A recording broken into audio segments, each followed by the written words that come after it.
उड़ल ही गे अखिया मिलल ही गे करे के प्यार जान तू ही सिखल ही गे।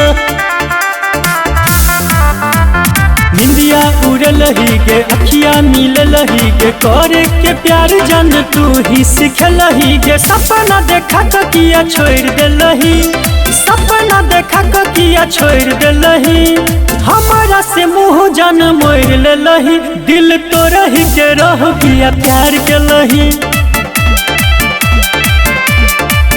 दिल तो रही के रह किया प्यार के लही।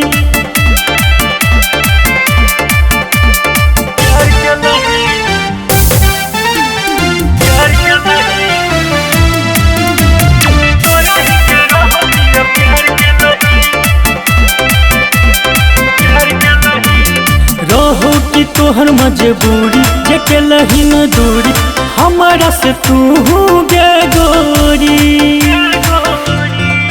रोग के हन तू दिल के लगे लहीन गे, पागल दीवाना बन लही गे। लोरही से दिलावा के तुड़ देलही, लोरही से दिलावा के तुड़ देलही, हमारा से मुँह जान मोड़ लेलही।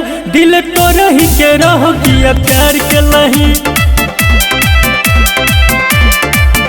दिल तो रही के रह किया प्यार के लही।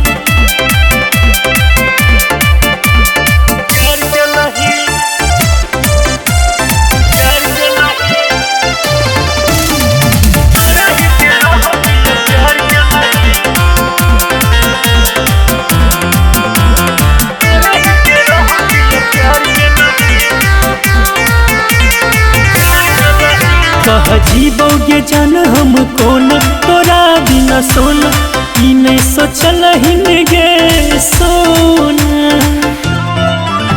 गे हमरा से वादा तू के लहीन गे, हाथ दोसर के मेहंदी रचल ही गे।